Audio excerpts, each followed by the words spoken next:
Robert Schönholz, founder of Laria. We are not far away from replacing a big majority or like the ground noise of product photography. Will there be still photo shoots on a classic way, like with actual people, or will everything turn into AI? The difficulty is to have creative decisions inside of a tool.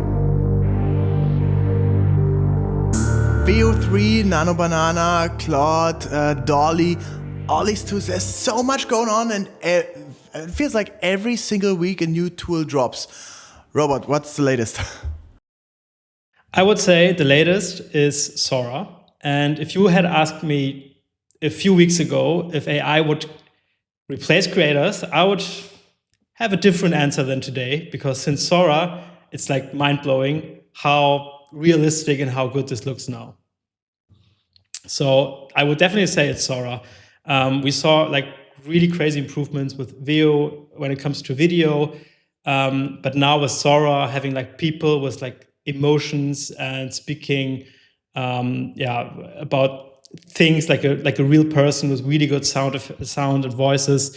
This is like mind-blowing what's going on right now. And I would say the only limit we have now is like the length of the clips. So it's 12 seconds now, but I think in a few months it will go to 2 minutes. And yeah, that's definitely the biggest and hottest topic right now.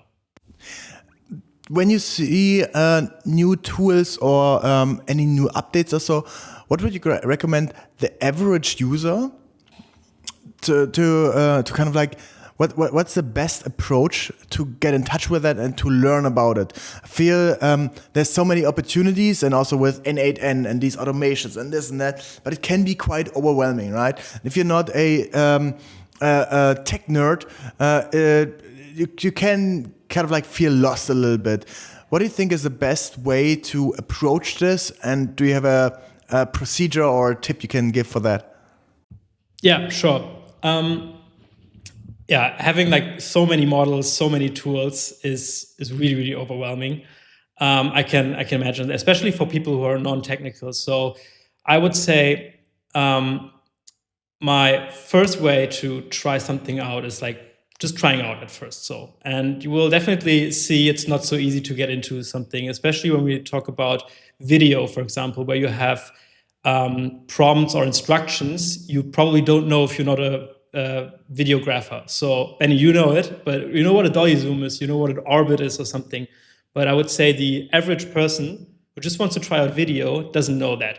So I would definitely take something like ChatGPT or any other LLM just to help to write prompts. So just describe what you want in your language, just with voice input, and then ask for a video prompt or for a mid-journey prompt or something like that. Okay. So that's, I would say, like the best to start, but it's still very annoying to have like so many tools in so many different directions and not everything in one place. To give an example, a regular user would say like, hey, I want a video of a person running on Brooklyn Bridge at sunrise or so, right? But the more specific you get, the better the results will be. So if you say like, hey, I need a shot, handheld camera, shot on a wide angle lens on a Leica with natural light, just 20 minutes after sunrise, very warm on a winter day, on a summer day or so. Like the more specific you are, the better results will be. Yeah, that's correct. But even that is probably difficult for people to think about in their mind. So like probably they don't know that light is so important in a video, for example, or the weather. If you want like a golden hour shot or something, they probably don't even know the wording golden hour. So that said, you should tell the LLM, for example, that you don't have any clue about that, and that it should choose. Okay. It should. So, for example, I want this shot. You mentioned it. I said to ChatGPT, okay, please write a video prompt for me in English for the model XY. It doesn't matter nowadays. Like the prompting is very similar today, and write it as you would be a storyteller or a cameraman, also regarding lights, sound effects, and everything like that. And you can also say to an LLM, I don't know about that, so choose it for me. I just want a mood like that, or if you have an example in mind. So I would definitely always try to start with an LLM. But many tools also have this integrated today. So enhancing your prompt is always a button now in many other tools, like our tool, like Higgsfield or something. You can just enhance it, and then it will also try to think as a cameraman or as a director. But it's definitely hard, or it got harder, I would say, because with video, there is a new dimension coming. Because an image, you just explain what you want to see, but a video is also over time. So you also have to say, okay, after 3 seconds, the camera turns around or the object goes up, or you also want to cut in the video, which makes it even more difficult, I would say. And this is also because I'm not a big fan of having a text input for that, because it is difficult, and it's also annoying to write such a long prompt. So I would say, as a tip, try to find a tool, an AI tool, which offers some kind of prompt enhancement in terms of sequential also. So you can write scenes, or you can split it in scenes, and then it combines it in the end. So for VO3, for example, there was a big wave about the JSON prompts. I don't know if you heard about that. JSON is I saw your LinkedIn prompt going viral. Right, and I never thought that something like JSON, which is a structured output coming from developers or software, will get so popular in this kind of sphere. JSON prompt is basically just a query, right? You can even put it in HTTP, like just in an URL in the end or so, to get specific outcomes or so. So let's say you have a I don't know, you're at on Dropbox or so, and you want the download automatically. Then there's usually the query starts with a question mark, and then it's DL equals 1 or 0. 0 is no download, 1 is a download, and that's basically a JSON prompt, right? Yeah. Yeah, right. And it's like a structure. But you can make it as complicated as you want it to, and it's more a coding tool. But you found a way of describing prompts in that, right? Right. And the thing is that the format JSON is not the point. The point is that the prompt is structured. And if you see these JSON prompts, you have what's the weather? What's the time? Are there people in the scene? And it's like the structure. Or kind of a form you fill out, and what's scene 1, what's scene 2, what camera movement is there, what music is there, and this helps the AI to understand what kind of, it's easier for the AI to understand this kind of structure, and you also are more forced to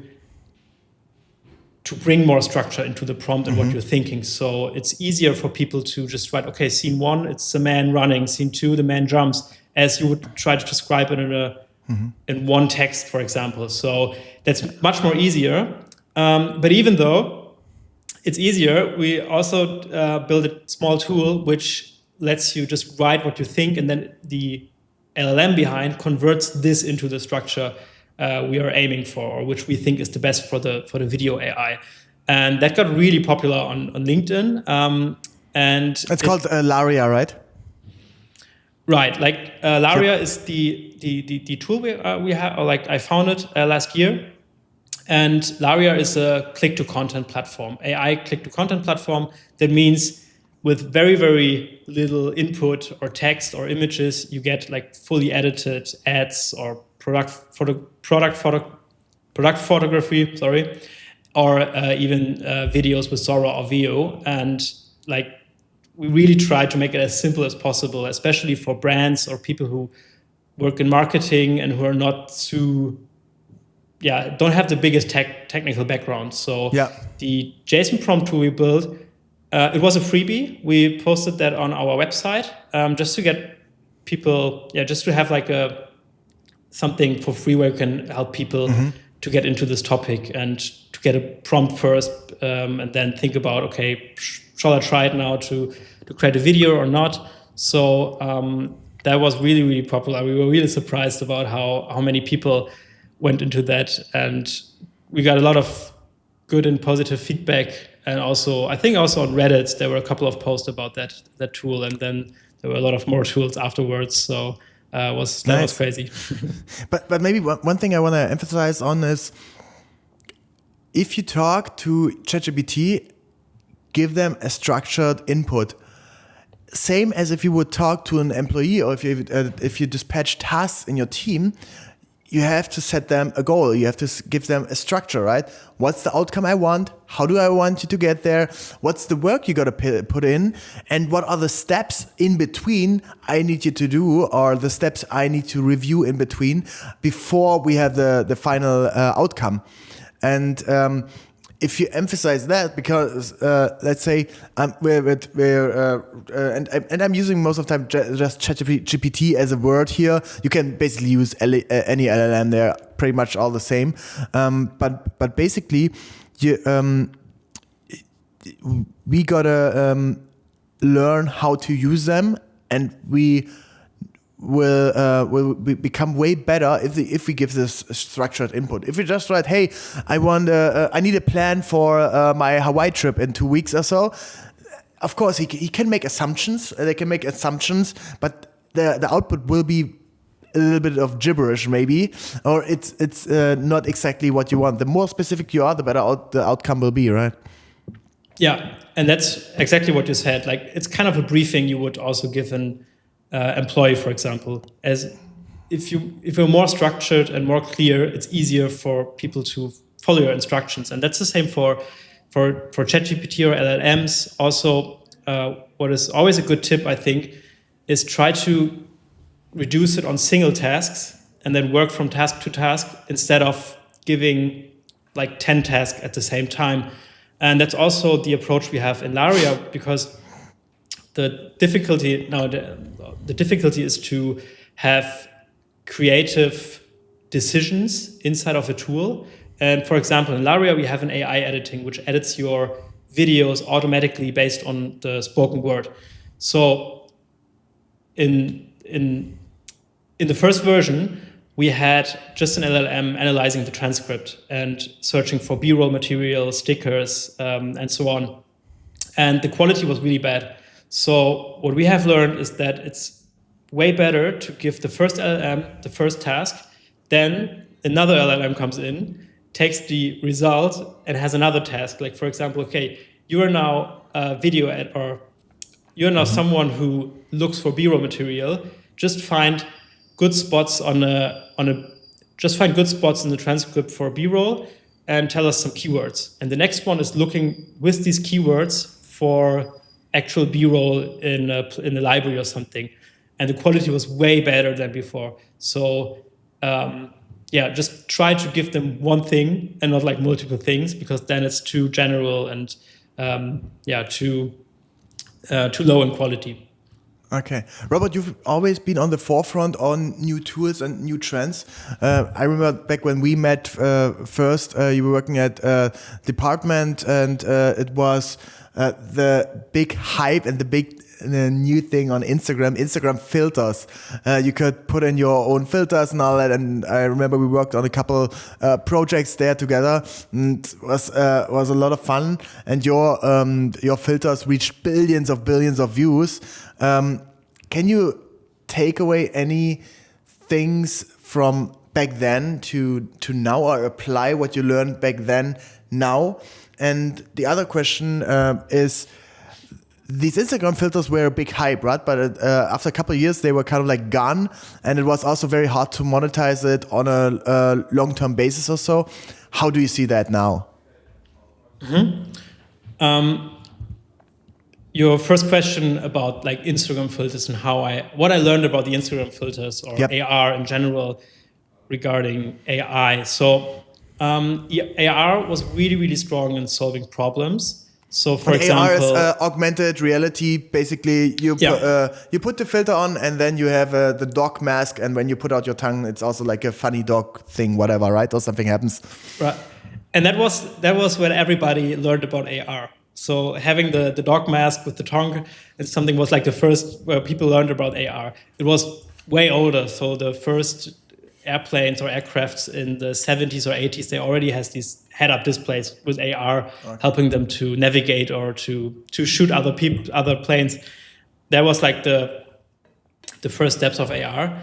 And then there were a couple of more AR approaches, but where it got really popular was the Instagram filters. And what the social media platforms did really good, like Instagram with their AR filters, also TikTok and Snapchat lenses, they offered a tool where you can easily build such AR experiences. And the problems to solve were like really good because, for example, IKEA, they had an AR experience in their app where you can place your furniture before you buy it, which was really good because imagine you're buying a couch and you want to know how it looks and you don't want just to order it and bring it back. So it just solved an easy problem.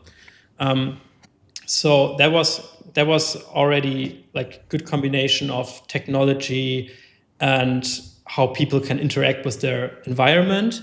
On Instagram, it was more entertaining, or on Snapchat and TikTok was more entertainment, many movies or just brands. They had games and stuff like that, which was really good for engagement and for, imagine like people watching an ad for a few seconds and then they swipe to the next video or next story. But if they really get into an AR filter, they are like interacting with the ad or engaging or with the filter probably a few minutes, which is really, really worthy for brands. But as you said, the hype was around 2020 or during Corona, during COVID. So brands also had less budget for on-site events and put more budget into digital experiments like AR. And in the end, the hype was away because the problems were solved, or I would say development, it didn't really get better. Mm-hmm. So it went to a plateau, and the Instagram also shut it down. So it was the point where I think it was not good anymore for entertainment stuff or something. It's still good for solving problems in industry or for something like IKEA, but not for that. And we had a similar moment. Now it's more like a commodity or a fun thing, right? It's like not as a necessity. Yeah, right. So it's I would say it's not the conversion driver or something. Mm-hmm. Snapchat is doing it still really good. They have like Snapchat is a camera first app. You open Snapchat and you have your camera open directly, and then you already see the lenses from Nike or from other brands, and you can just interact with them, which is, I think, really good. But I think it's still very hard to get people really into the experiences and use them for a few minutes. So it's still, I think, really hard to get people into that and also have a good user experience. Mm-hmm. And nowadays we have AI, and we had a similar moment. So AI is really old already. I think also 10 or 20 years in the industry. Machine learning is, I think, also way, way older than 10 or 20 years. But now we had ChatGPT. And I think this was also the first moment where people were able to interact with AI and see really what's the outcome and what they can do with it. Yeah, and it made it easy, right? I talked to the head of product at ChatGPT, Nick Turley, at OMR earlier this year, and he said it was kind of like an accident. They put it out as a test tool around Christmas, and they were overwhelmed by how much feedback they got. And in the end, they were actually a little bit ashamed as it got so popular, because it was just a stupid console, right? There's no good interface around it. Same as you said with when it came to text and all that. It's like no structure, but it was easy but it's basically like the console we had 30 or 40 years ago at MS-DOS, but just with a little bit more response. And they were so overwhelmed, and now they're applying more and more things and trying to make the interface easier and better for people. But of course, it was the first thing that kind of like shut down all the barriers, and everyone, my mom, probably even my grandma, were able to use it. Yeah, definitely. That was, I mean, I think nobody expected that, and I also heard the story about that they just launched accidentally, and I tested like a really early GPT. I don't know if it was the version 1 or 2. There was a small prototype online somewhere where it wrote some code for you, but it was like really bad, and I was like, nice, blah blah blah. And I think 1 year later it exploded. And now imagine a world without AI. Now imagine like writing something down, or I don't know, like without AI. I feel too lazy for it now to just write a long structured briefing or something. I just take my phone and do a voice input into ChatGPT and make the structure for me, make this briefing for me, because it's probably even better and faster than I. So it's definitely a crazy breakthrough moment. And yeah, coming back to your first question, what did I learn from AR and the approach there? It's really hard to say. I would say like connecting creativity and technology got more popular, and this is what I see with AI as well. And AI is kind of the first technology which can be really creative. I wouldn't say it could. I mean, that's like I don't want to get into this discussion about art and AI and something, but it can be creative. It can write creative scripts or text. It can create videos now.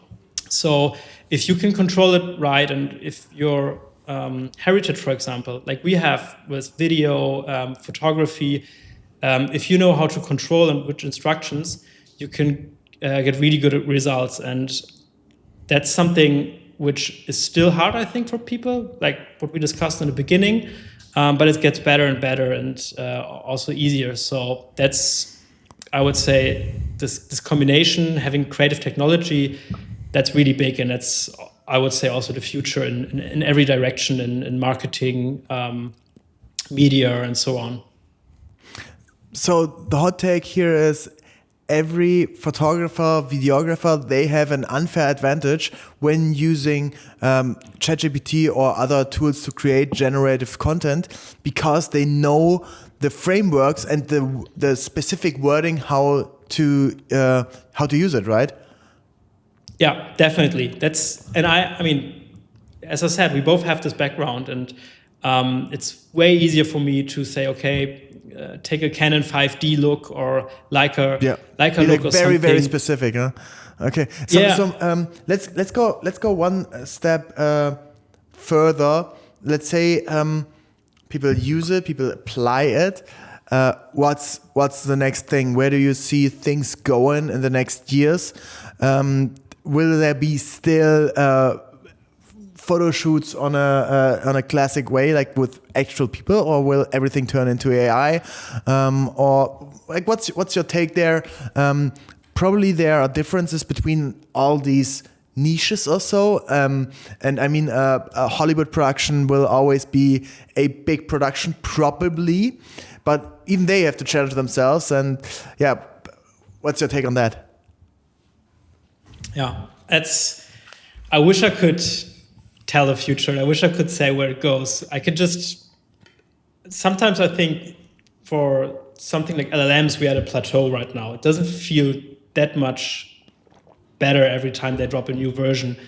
But what we see with image generation and consistency regarding products or brandings, it gets better and better. And Nano Banana is, I would say, the best one right now for brands to take their product and put it into a studio environment and don't have to shoot anymore. And now what we see with video is even bigger. Like Sora, for example, you now have like really, really good looking people talking to the camera. And there's another new model which just came out a few weeks ago, I think, from Loomer, which now offers 16-bit HDR video in a really crazy quality. So that being said, I would say we are not far away from like replacing a big majority or like the ground noise of product photography, videos, advertisement, and I don't even think that we will replace it fully, but at least, or nowadays, it's many parts which get replaced. Also in terms of Hollywood, they can use it in VFX. I think they use deepfake for some films today for de-aging, make the actors younger looking, which work better than actual VFX. And I think for many smaller brands or companies, it's like a crazy opportunity to don't have to pay for a big studio or photographer to get like really good and high quality looking assets and content. But I think it doesn't make the real work or handwork less worthful. I think I could imagine like if things were made real or without AI, it could be even more worth, I think. So I could imagine that there will be a wave also in craftsmanship and doing things with hand or art made with hand, which is not possible for an AI. I mean, at some point we have some robots maybe. But I think this will get more and more worthy. So because in the end, if everybody wants a studio photograph of their product, there is the risk that everything will look the same at some point. You don't have this so kind of like to stand out. Okay, I get it. We want to give our audience a little bit of an example here. So let's say you have a brand, they're doing these refillable bottles or so, right? And it's the product is not super hard to create in 3D or also with AI or so. It has like some bulky stuff or so, but it's all right. And things like that are more like a commodity. You also, when you look up let's say you want to buy it online, right? It's a classic e-commerce product. And the reason you need the product photos is just to justify, it's legit, it looks like this, it fits to my style, and it's all right? It's not about like, creating certain feelings, movements, whatever. It's more like a description thing, right? And if you have this box ticked, then it's good. When you want to create a very, very emotional part, then maybe you need something else. And I also like to stand out. And we using this right now, especially for our bigger brand clients, and going back to a lot of shoot analog actually on like these 30, 40-year-old cameras and shoot film on it, just because the moments are so much more sticky and more valuable. But I mean, in the end, you can also just create them also with an AI, right? You could, but that's like a really good example, because if this is a part of a campaign and you give the people the impression that they have the feeling there was actually a team shooting that in analog and they did this, then they put the work in, right? You put the work in, then people will probably just feel that and say, okay, that looks really good. I mean, look at the Star Wars movie which came out I think like 8 years ago or something. They shoot on actually film. I don't know if this was really necessary. I don't know, probably, because they still wanted to have the film look, but it's also something they wanted to show because, we do the analog stuff and we do the old stuff. And there's also a big shift in terms of VFX, CGI. They, for example, the Barbie movie, it had a lot of VFX and CGI in it, but the marketing part was we didn't use any CGI or just a little bit. And they even faked the behind-the-scenes photographs and cutting out the green screens or put them away just for marketing, because there is a trend that people don't want to have too much AI. They're suspicious, or CGI, right? Or something. Yeah, right. They don't want to have it in. They want real stuff. And this is something which there is probably a bigger break or it will split away, I think, a bit. But it makes me feel that actual real work or analog work get more worthy, and AI stuff will be decent and stays decent and have good high quality, but it won't give the people the authenticity like they have with real work. And that's also where I think that we are still far away from replacing real creators or influencers. We are there, like we're really close to get the same quality and same look and same voices and something like that. But it's far away from having this authenticity, I think. So, but as I said in the beginning, Sora 2 came out and it looks really good and really realistic. One tool can change everything. Yeah. What's your take on the creator world in general? Also in terms of photographers, videographers. When we both started, that was you're like 30 now. Yeah. Yeah. So yeah, we're kind of like the same age. When we both started, we shot on our Canon 550D or so, and it was actually pretty hard to make a decent video with it. Like photos were alright, but even in low light it was tough, right? And video, you had Adobe Premiere, you had the barriers of rendering the video. Everything took forever on the Mac to render, and like it was just like there were so many barriers, right? Then A7S 2 came or A7 II came out with the low light and a lot of improvements in terms of cameras. DJI came out with a lot of drones and all that. Like, there were so many good improvements. And now I always say, like, hey, everyone who can walk a straight line can make a good video, and it became way more easier. So the market was kind of like flooded by videographers, photographers, and all that. And of course, there's still a differentiation to the top 5%, but the other 95% are kind of like pretty much the same or like more similar. Where do you see that going?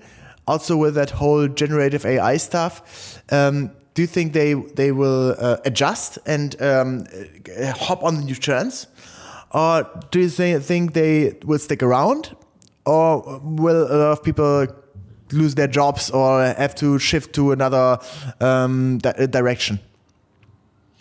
That's a good question. And I would say if you want or if you don't want it, you have to use AI at some point. If you don't have a big name already and you're popular and you get the biggest campaigns or something, I would say then you have to do it, because otherwise it's hard to let me tell you the other example, which is not for photographers. I think it's in general for entrepreneurs. So I would say it's the best time ever to start a business, no matter if you're a photographer or if you're a videographer or if you're doing e-commerce or something, because you can do so many annoying tasks. You can just give the AI or like do it for you.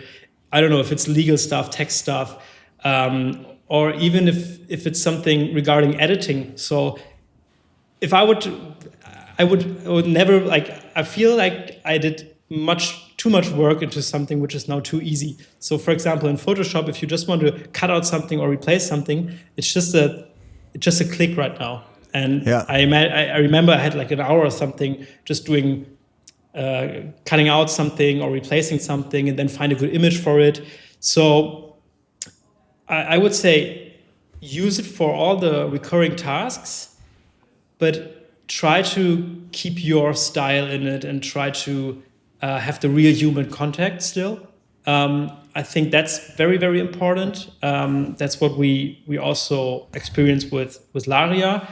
We try to automate as much as possible and try to give the AI as much as possible, everything in the back end.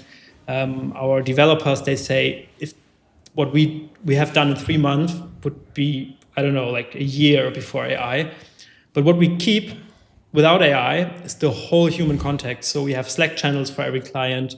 My co-founder, every time someone signs up, he takes the phone and calls them and everything there. So I would say, if you wanna make it as a photographer or videographer, try to keep your style, but try to use AI for recurring tasks, because otherwise other people will get cheaper, I think, because they can do the same work in way faster than you.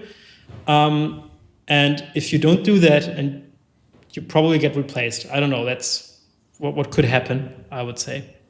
Maybe not replaced by AI, but by other people who use AI to just be faster and cheaper. Robert, let's talk a little bit about your company, Laria. You already mentioned it briefly. My question to you is, if you build an AI company or a company that works with AI, why do you do it from Berlin and not in Silicon Valley, where all the big investments are, where all the LLMs are built right now? That's a good question. So, I mean, you know it, like having your own company and start from scratch is already a big step in terms of comfort zone, going out of that. Especially as you were in your previous role, you were managing director at a multi-million-dollar company, right? Yeah, right. So we had a big agency. We did really big campaigns for many big names. We had partnerships with all the social media companies. But I saw the AI stuff, and I always had this, like, I always was like a tech enthusiast and always wanted to combine it with creativity. So I saw this chance and I was like, okay, I have to do it. I have to do it now. And I want to go into that. It's so fascinating. Doesn't matter so at this point. So, and I don't regret it at all. It was the best thing I could do. And why I'm doing it from Berlin. So at one point, I think the step out of my comfort zone was not that big enough that I go into a different country for now. But on the other hand, like, Germany is looking really bad in terms of technology and innovation. So there's not a big AI coming out of Germany. We had some attempts with LLMs, but it didn't work out. And it's really hard for companies in Germany, also in Europe, to get big, and especially in terms of technology, because you don't get these big money from elite universities or something. So that was something where I thought, okay, but I want to make it here. I also want to make it here in Germany, even if the taxes are high and we have the AI Act or something. I can't just say, oh, I don't want to try it here, but it makes it way more difficult. So it's really, really hard to, like, especially when you're bootstrapped, to have everything together, all the legal stuff and AI and privacy. Have you thought about raising some money for the company?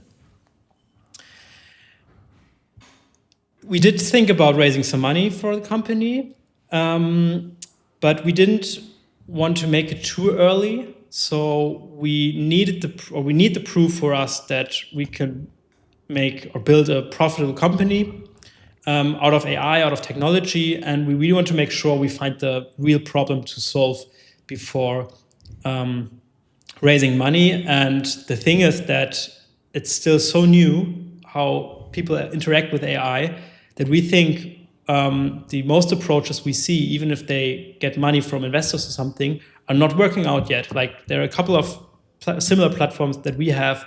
They use a chat interface for everything, for creating your whole video, which is like not, people don't feel comfortable just writing things down. It's still good to have more things to click and stuff like that. So we're not there that we find out what's exactly the best user experience. But if we are there, we probably made it already, bootstrapped.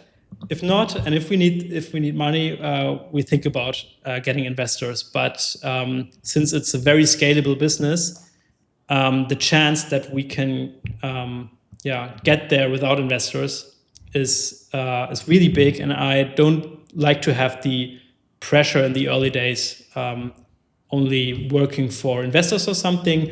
I mean, it always depends on what kind of investor you have. If it's a VC, business angel, but I feel like it's a good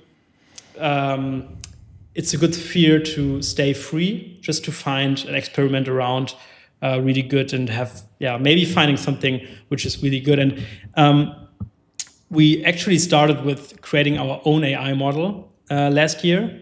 And this took so much money and so much time that it's still not ready.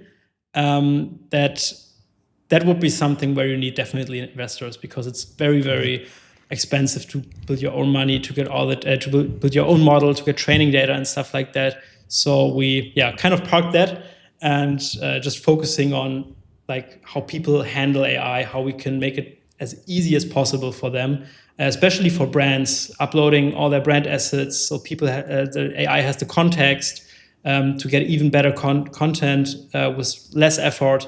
So that's something where we really see this is a problem for big companies to adapt and to connect to a tool.